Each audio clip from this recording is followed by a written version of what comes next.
Hi, Cold Warrior 78 here again out in the woods. I want to talk to you today about stove and stove fuel. There's a lot of options out on the market. When I grew up, you either got firewood for fire. That was the typical way anybody did it. The Coleman stoves with a pump up white gas was something that I still have 2 of them, and they still work. You have to get repair kits for them occasionally because the O-rings and the little pumper thing, you know, eventually wear out. But I've got 2 that are,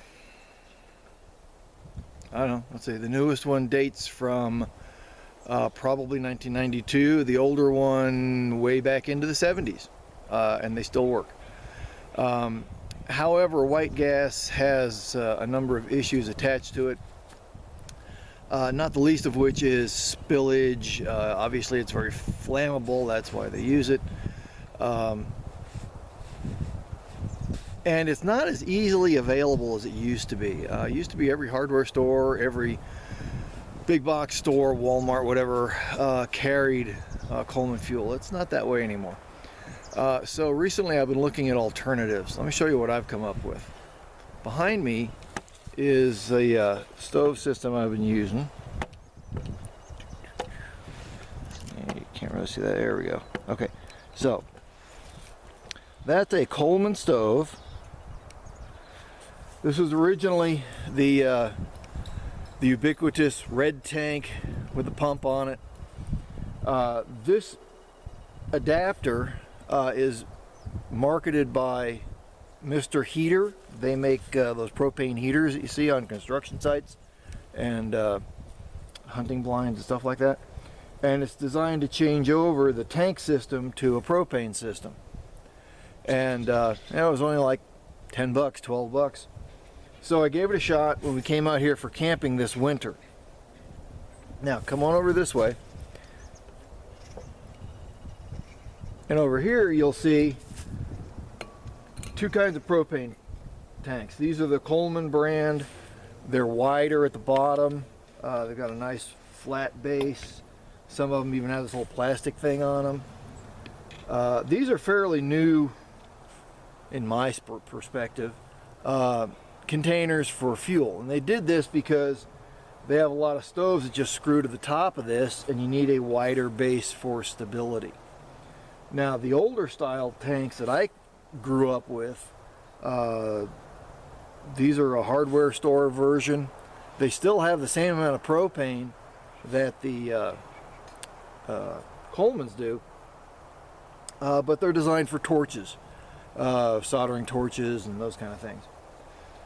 The interesting thing that I found when I was first looking at this is anybody who's bought these tanks knows that you tend to get 2 of them, and there's a little plastic handle that goes between them, and you can tell that since this one's got a plastic one, that one's got a plastic bottom, this one doesn't. I had another tank here that I've already used and disposed of before I thought about making this video. From a cost standpoint, in the same store, I checked this in Home Depot and I checked it in a Walmart, 2 big box stores. You could get 2 of these for, I believe it was about 6 bucks, or you could get 3 of these for about the same price. Pennies difference. That's 1 pound, that's 1 pound. To my knowledge, propane is propane. There isn't any difference in there. So getting a pair, getting 2 pounds for a given price, or getting 3 pounds for a given price, doesn't make any sense to me. I don't need the wide base. I went with the 3 cheaper ones. Plus I have torches and things that I use in my construction, so none of that's going to go bad. Not that propane ever does go bad. But this also represents the propane that I used in 2 weeks of winter camping. Now remember, there was 1 more bottle, and I've got a bottle attached here. So 1, 2, 3, 4 of the green ones, 2 of the blue ones. So a total of 6 pounds of propane in a 2-week camping trip. Now, let me describe what we were doing so you have a good idea. I think I've mentioned before, we were in the Gila National Forest.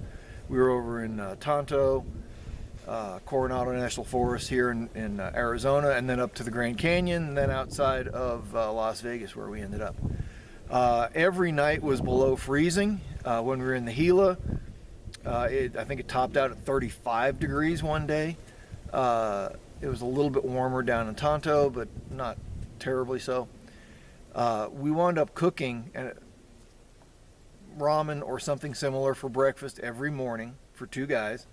And we did it in 2 separate pots, simply because we prepared it slightly differently, and that allowed, when I was cooking mine, my buddy was cleaning up his stuff. When he was cooking his, I was cleaning up my stuff, so allowed us to get some things done. But it was not necessarily the most efficient way to do it. The most efficient way would be to get one big pot, put 2 guys worth of food in it, and cook it all at one time. And I'm saying that just so you understand how much propane we used. Then we also had to boil water to clean up the mess. So soup in the morning, lunches were usually some kind of sandwich or trail mix or something because we were out doing stuff. And then dinner, I cooked chili, I cooked pasta. I think we had a 12-bean soup one time. So we're actually cooking things. So this thing ran, particularly for dinner, typically 2 burners running wide open because it was cold. For at least 12 out of those 14 days. We did do some touristy kind of things, running around seeing the Grand Canyon and the meteor crater and a bunch of those kind of things. So we did stop when we were out and grab a burger or whatever, but that was only a couple of days. Most of the dinners, in fact, that was mostly lunches that happened. Dinners were almost always here. Breakfast was certainly always here. So in a 14-day winter trip, you've got this much propane that we used. Again, 4 of these, 2 of those, total of 6 pounds of propane. I wasn't really surprised by that, but I was a little concerned because I only packed 4 of them to start with, and I had to get more while we were out. Again, not completely unanticipated, but I had not used a propane system, so I had no idea how long these bottles would last. Now in the summertime, when you're not cooking as much, they probably last a lot longer. When you're cooking in below freezing temperatures, obviously you're wasting a lot. Snowball! Wait one. Sorry for the interruption. My dog was running around sniffing like he normally does, and there's a second set of campground up on that section. It's a higher elevation, and a truck drove through it, and I wanted to get my dog back so he didn't do anything silly. Anyway, so winter camping. Now, one of the things we found out, not surprisingly, is that when it gets below freezing, your water freezes. Now, as obvious as that statement is, what that means is every morning for breakfast, we had to thaw the water that we were going to cook for example, if we're going to have ramen, we have to thaw that water out because it was solid as a rock. After finding that out the hard way the first night, and I knew it was going to freeze, I just didn't realize the amount of hassle it was going to be to frost it. We would go ahead and put the water we were going to use that morning into the 2 pots, sit them on the stove. That way, if they froze, at least you have the ice in the pot. You can now melt it and then cook your food. And so that became a standard practice. We always loaded the next morning's water into the pots before we went to sleep. So you can see that we were using an awful lot of propane. I have no idea how much of this you would use in a 2-week family camping trip in the summertime, because obviously I haven't done that yet. Probably, my guess is probably significantly less, depending on what kind of cooking you're doing.